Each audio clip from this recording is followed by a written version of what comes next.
বললাম যে gear oil দরকার আমার। তো ভাই আমার গিয়ার অয়েলের কথা শুনে বুঝে গেল যে আমার চেইন লুবের দরকার। আজকে শনিবার আর বাজে এখন 10টা 20। অফিস যাচ্ছি, আজকে উইকেন্ডলি অফ ডে, বাট আজকে অফিস যেতে হচ্ছে, কাজের একটু প্রেশার আছে। অফিস যাওয়ার আগে একটু বাইকটা ওয়াশ করাতে যাচ্ছিলাম। ওয়াশ হবে? ভালো আছো? মনে আছে আমারে? স্ট্যান্ড করতে পারবা?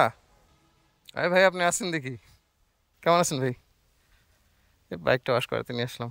বললাম যে গিয়ার অয়েল দরকার আমার। তো ভাই আমার গিয়ার অয়েলের কথা শুনে বুঝে গেল যে আমার চেইন লুবের দরকার। সো উনি আমাকে এটা সাজেস্ট করলেন, মোটো কেয়ারের একটা প্রোডাক্ট। আমি এটা 250 টাকা দিয়ে কিনেছি, খুব সুন্দর। মোটো কেয়ারের আরও কিছু প্রোডাক্ট আছে। উনি আমাকে অনেক কিছু শো করেছেন, এখানে অনেক কিছু প্রোডাক্ট আছে ভাইয়ের। এখানে আহ, আমার ব্রেক প্যাড পেয়ে গেছিলাম। ব্রেক প্যাডের দাম ছিল, আমি কিনেছি 1900 টাকা করে, সেখানে আমি 1000 টাকা দিয়ে ব্রেক প্যাড কিনতে পারবো হর্নেটের জন্য। সেটা হচ্ছে মোটো কেয়ারের, এবং এটা রিভিউ নাকি বেশ ভালো। সো আমি এটা ইউজ করবো ইনশাল্লাহ। আমার ব্রেক প্যাড ক্ষয় হলে ওইটা আমি নিবো ইনশাল্লাহ। সো ভাইয়ের কাছ থেকে বিদায় নিচ্ছি। এখানে এসে এসে মাঝে মাঝে আমরা আড্ডা মারি। তো ভাইয়ের কাছ থেকে বিদায় নিচ্ছি। এটা সাভারে আমাদের। তো এখন যাবো অফিসে, আমার বাইকটা ওয়াশ হয়ে গেছে, আর এটা ইউজ করবো আমরা। তারপরে এটা আবার জানাবো যে কেমন ইউজ করলাম, কেমন এটার রিভিউ। গিয়ার অয়েলের জায়গায় যেহেতু আমি চেন লুবি পেয়ে গেছি, আর কিছু লাগে না হয়তো। এবং এটার সিস্টেম কত সুন্দর এখানে। সো আমি ব্যাগে করে ক্যারি করতে পারতেছি, চেইন লুব সুন্দর মতো দিতে পারতেছি। বেশ ভালো একটা প্রোডাক্ট।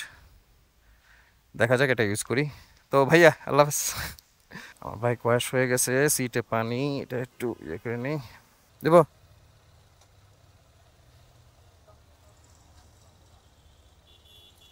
সুন্দর, থ্যাংক ইউ। বিসমিল্লাহ।